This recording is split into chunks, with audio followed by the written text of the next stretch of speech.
Bonjour, je suis le capitaine de frégate Christophe Colonval, commandant de la frégate Léopold Ier. Et nous sommes amarrés aujourd'hui à Londres et j'en profite pour enregistrer en fait mes 3 leçons que le professeur Lyson m'a demandé de partager avec vous et je le remercie pour cette possibilité.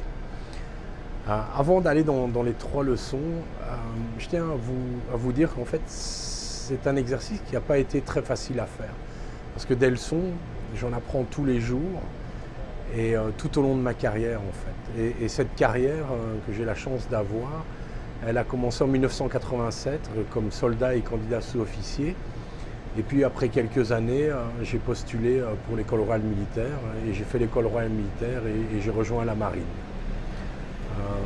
J'ai eu des expériences incroyables tout au long de ces maintenant 35 ans. Et désolé pour le bruit, mais à bord d'un navire, il y a toujours du bruit qui passe. Donc là, on a quelques navires qui passent à côté. Mais revenons sur ces leçons, en fait. J'en ai identifié 3 pour vous, qui me semblent les plus importantes, en tout cas à l'heure actuelle pour moi, dans le stade où je suis ici. Et je pense que vous les retrouverez dans votre vie de tous les jours. La première, elle va sur la communication, qu'elle soit interne ou externe. Il faut pouvoir communiquer en toute transparence. Ma deuxième leçon que je voudrais partager avec vous, elle va sur ce qu'on appelle en anglais les failures. Il ne faut pas avoir peur de faire des erreurs, que ce soit vous-même ou en fait vos équipages, vos membres d'équipage, je veux dire comme ça, ou en fait vos hommes et vos femmes avec lesquels vous travaillez. Et la dernière que je voudrais aussi parler avec vous, c'est ce qu'on dit mental health. Je pense que ces derniers temps, c'est quelque chose qu'on doit vraiment faire attention de cette santé mentale. Il faut en tenir compte pour vous-même, mais surtout le bien-être des gens avec qui vous travaillez. Et donc, je pense que ça, ce sont les 3 leçons que je vais partager avec vous aujourd'hui dans ce clip. Allons-y.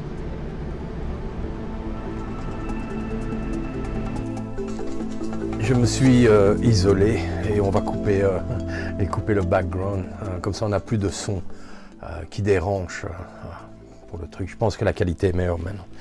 Donc, je voudrais vous parler tout d'abord de mon premier point dans mes 3 lessons, dans mes 3 leçons. Donc, la première que j'ai dit, c'est en fait la communication.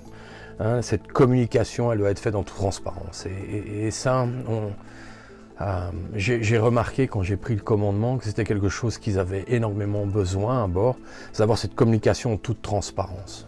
Et là, il faut faire des choix sur cette communication. Parfois, on se dit, je vais attendre avant de communiquer parce que je n'ai pas tous les éléments pour communiquer. Personnellement, avec l'équipe de commandement, nous avons décidé de donner directement les informations que nous avions et de mettre ce caveat, si vous voulez, en disant, bon, attention, cela peut changer, ainsi de suite.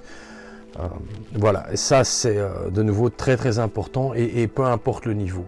Par cette communication, et ce que je veux dire là, le niveau de communication, donc c'est-à-dire qu'il faut communiquer bien sûr avec la voie hiérarchique dans notre unité. Donc je parlais principalement avec les chefs de département, les head of department, et puis qui eux allaient parler avec leurs sous-officiers de département et ainsi de suite, et puis ça revenait dedans. Donc il y a cette communication et de temps en temps, et là c'était en complète symbiose, je vais dire, avec le commandant en second et l'équivalent du RSM, ce qu'on appelle le chef d'équipage.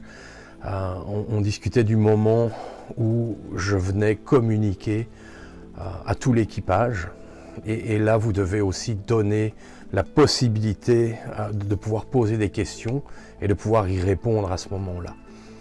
Donc ça c'est une leçon qui pour moi est très importante, donc communiquer en toute transparence parce que c'est de cette manière-là que vous aurez ce qu'on appelle en néerlandais le draagvlak, que vous aurez les gens qui vont suivre et qui permettent aussi de mettre ce qu'on fait dans un contexte parfois plus haut afin de mieux comprendre ce qu'on fait, pourquoi on le fait et comment on doit le faire. Ça permet aussi de couper court à certaines, chez nous on appelle ça des bruits de coursifs, est bien de montrer, de remettre tout le monde dans la même direction. Bien entendu, une fois que vous communiquez de façon transparente, il faut accepter de répondre à ces questions que votre équipage peut avoir. Et d'un autre côté aussi, c'est vraiment aussi important de communiquer vers l'échelon supérieur en toute transparence. Ça ne sert à rien de mettre des choses, de couvrir ou quoi que ce soit. En tout cas, à la marine, je me suis senti toujours, tout au long de ma carrière, certainement avec le Léopold Ier, senti suivi à ce niveau-là. Et il y a cette transparence. On peut vraiment expliquer ce qui se passe, ça ne sert à rien de camoufler. Et il y a, ils comprennent. Et l'état-major supérieur ou l'échelon supérieur est là pour aider. Ce qui permet d'introduire en fait le prochain sujet qui est en fait failure is an option. Donc quand on rate, il y a quelque chose qui ne se passe pas bien comme ça devrait, surtout communiquez-le. Il n'y a que comme ça que ça va avancer. Merci. Nous allons passer maintenant à la deuxième leçon. Donc maintenant nous sommes à la deuxième leçon qui pour moi est aussi très importante et c'est quelque chose que j'avais pas l'habitude. Et j'appelle ça en anglais failure is an option. C'est pas évident. Vous voyez bien que c'est pas facile d'en parler, mais on a tous un ego. Et donc quand on rate quelque chose, on a tendance, c'est humain, à dire c'est la faute des autres ou ainsi de suite. On se sent pas bien dans sa peau, des choses comme ça. À l'heure actuelle, certainement avec les enveloppes en personnel, la manière de travailler, en fait, il faut donner de plus en plus de facilité à vos gens. Vous en êtes conscient. Et donc, ça veut dire que si vous donnez plus de responsabilité, plus de facilité, il faut aussi accepter que tout ne va pas toujours bien se passer. Peut-être pas comme vous l'imaginez. Et là, il faut l'accepter. Si vous avez suivi un peu l'actualité de notre frégate, le Léopold Ier, vous savez qu'il y a eu pas mal de polémiques à un moment parce que nous avons raté un entraînement. Et donc nous n'étions pas prêts à un certain moment pour y être. Et ça a créé des frictions à bord ou des choses comme ça. Et ça, il a fallu vraiment le stopper parce qu'en fait, il faut accepter justement que tout n'est pas parfait directement. Donc, ce n'était pas possible pour nous d'avoir une équipe A, une équipe B par exemple, une équipe de super good qu'on va toujours mettre entre. Non. On a fait avec tout le monde, on a avancé et on a identifié grâce au processus en fait où étaient les problèmes, où ça n'a pas été et on a travaillé dessus et puis on a recommencé et ainsi de suite et on a progressé en prenant tout le monde avec. Ça c'est pour un entraînement et une mise en qualification. Pensez aussi à tout autre moment. Néanmoins, il y a des moments où failure n'est plus une option, n'est plus une option, pardon. Et là, il faut aussi l'identifier et bien le communiquer. À partir du moment, par exemple, pour un tir réel, donc exercice de tir, on va tirer des missiles et tout ça, il y a une partie failure is an option, donc on peut avoir certaines choses qui vont pas bien se passer, vu un manque d'expérience mais ça ne peut pas être par un manque de préparation ou un manque de sécurité, par exemple. Donc là, vous devez bien faire la part des choses. Mais c'est important de l'accepter et de nouveau, avec la leçon d'avant, de bien le communiquer aussi. Voilà. Finalement, j'arrive à cette troisième leçon.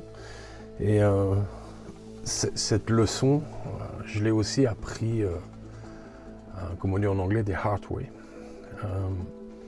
C'est ce que nous appelons maintenant la santé mentale ou le bien-être et ainsi de suite. C'est pas évident. Donc moi j'en ai jamais souffert réellement, mais j'ai vu ces dernières années que si on n'en fait pas attention à ça, ça n'avance pas. C'est très dangereux, c'est quelque chose qu'il faut tenir compte. Et je l'ai appris quand j'étais à l'école opérationnelle binationale en Hollande.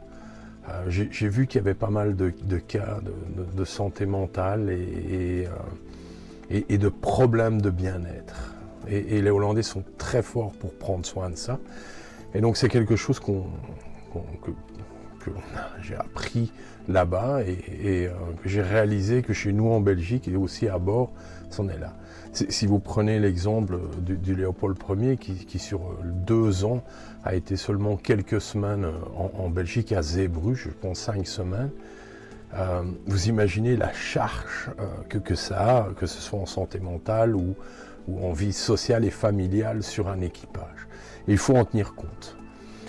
Il faut donc trouver cette bonne balance, à quel moment on va aller à fond, à quel moment on peut relaxer, et surtout essayer d'identifier les problèmes qui peuvent arriver ou avoir les gens. Je ne suis pas parfait, loin de là, et donc j'ai raté parfois des signaux sur certains. Par contre, personnellement, j'ai eu la chance d'avoir un commandant en second et un chef d'équipage, le RSM si vous voulez, où tous les trois on regardait de très près cette santé mentale, mais surtout aussi où on se regardait l'un l'autre. Il est arrivé plusieurs fois justement de dire ok, maintenant il est temps de faire autre chose ou de relaxer, et ainsi de suite. Et donc c'est important d'avoir ça. La cellule psychosociale par exemple nous a fortement aidé sur ce niveau-là, mais aussi les médecins que nous avions à bord. Donc il faut oser en parler avec votre personnel. Donc si vous voyez que quelqu'un ne se sent pas à 100%, mais parlez, essayez de savoir pourquoi et gardez cela en tête. Si vous ne le faites pas, on arrive à des situations parfois extrêmes où des gens doivent quitter l'organisation pour un certain temps et c'est vraiment pas agréable pour eux comme pour vous. Dans mon cas, je me suis remis souvent en question en me disant ok, qu'est-ce que je fais de mauvais, je n'arrive pas peut-être à avoir cette balance et ainsi de suite. Donc essayez de la trouver pour vous, mais surtout pour les gens qui travaillent pour vous. Et encourager de nouveau la communication afin que ils ou elles osent venir vers vous et osent en parler, que ce soit dans votre cas ou dans leur cas. C'est très très important afin de continuer et atteindre les missions, les objectifs qu'on vous donne. Voilà, nous avons donc discuté de mes 3 leçons. Bien sûr, comme j'ai dit au début, j'en ai tellement, ça n'a pas été facile, mais j'en reviens. Pour moi, c'est la communication avec la transparence, c'est ce qui va vous permettre d'avoir en fait votre groupe ou votre organisation, peu importe votre unité, peu importe où vous travaillez en fait, de l'avoir ensemble et de pouvoir avancer dedans. Cette communication two-way bien entendu. Voilà. Et ensuite l'autre, c'est comme j'ai dit, failure is an option dans certains cas. Donc il faut l'accepter et il faut utiliser le fait de rater quelque chose, le failure, l'utiliser afin de continuer, d'apprendre et de continuer surtout vers les objectifs. Et de bien cadrer le moment où il faut absolument avoir tout sous contrôle. Et ça va vous permettre de l'identifier. Et puis finalement, on a une tendance à toujours vouloir faire plus, à toujours aller à fond, surtout quand on est en mission, quand on est déployé. Alors, il faut vraiment faire attention quand même à cette santé mentale. Surveillez-vous les uns les autres, connaissez vos propres limites et acceptez que les limites, vos limites ne sont peut-être pas celles des autres et vice-versa. Et travaillez avec ça. Il y a des services qui sont là pour vous aider. Je vous remercie pour votre attention et je vous souhaite une bonne journée.